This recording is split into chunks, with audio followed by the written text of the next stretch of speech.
اللہ الرحمن الرحیم۔ دیکھو بھائی، حدیث پاک میں آتا ہے جس کی ایک نماز چھوٹ گئی، ایک نماز یہ نہیں کہ پڑھتا ہی نہیں پورا ہفتہ یا پورا مہینہ، نہیں، صرف ایک نماز چھوٹ گئی تو حضور اکرم صلی اللہ علیہ وسلم نے فرمایا کہ ایسا ہے، یعنی اتنا اس کا نقصان ہو گیا جیسے اس کا گھر، اس کا مال اور اس کے گھر والے سب ہلاک ہو گئے۔ اوہ، گھر بھی ہیں، مال بھی اور گھر والے بھی، ایک نماز چھوٹنے کا۔ اللہ سچے ہیں اور اللہ کے نبی سچے ہیں۔ جو ہم دیکھ رہے ہیں اس میں شک ہو سکتا ہے، جو اللہ کے نبی نے فرمایا اس میں شک۔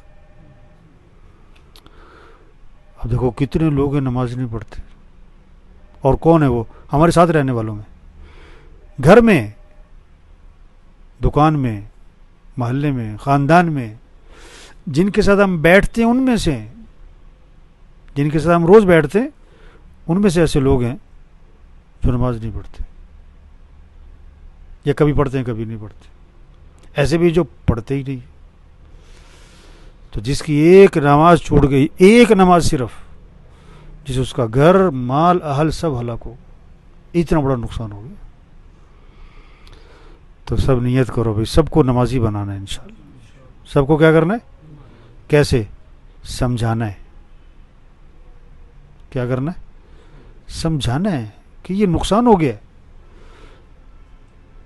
کوئی آدمی چاہتا ہے میرا نقصان ہو جائے؟ بڑا نقصان تو کیا، چھوٹا نقصان بھی کوئی نہیں چاہتا۔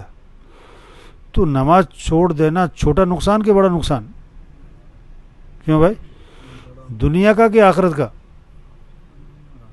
دونوں کا، دنیا کا بھی اور آخرت کا بھی نقصان ہو گیا۔ دیکھو سب سے بڑا نقصان کیا ہے کہ اللہ ناراض ہو گیا اس سے، اور جب اللہ ناراض ہو گیا تو خوشیاں دینے والا کون؟ پریشانیوں سے بچانے والا، مسئلے حل کرنے والا وہ تو اللہ ہے۔ تو اللہ تو ناراض ہو گیا اس سے۔ کتنی بڑی مصیبت ہے کہ اللہ ناراض ہے کسی سے، اللہ ناراض ہے، اس کا کہاں سے مسئلے حل ہوں گے؟ اب اس پر پریشانی اللہ کی طرف سے آئے گی۔ یہ بات سمجھائیں گے، جس کی سمجھ میں آ جائے گی، نماز پڑھنا اس کے لیے آسان ہو جائے۔ کوئی نہیں چاہتا میرا نقصان ہو، لیکن نماز چھوڑنے سے نقصان ہو رہا ہے یہ سمجھ نہیں ہے۔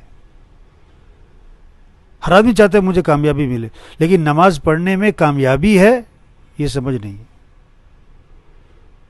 یہ سمجھنا سمجھانا کہ کامیابی نماز میں ہے اور نماز چھوڑنے میں نقصان ہے، دنیا کا بھی ہے آخرت کا بھی ہے۔ تو ایک تو خود اپنی ذات سے ہم جتنے بھی ہیں نا، نماز پابندی سے پڑھیں۔ پڑھ لی نہ پڑھی یہ کوئی نماز نہیں، پڑھنی ہے ساری نمازیں، پانچوں نمازیں اہتمام سے پڑھنی ہے۔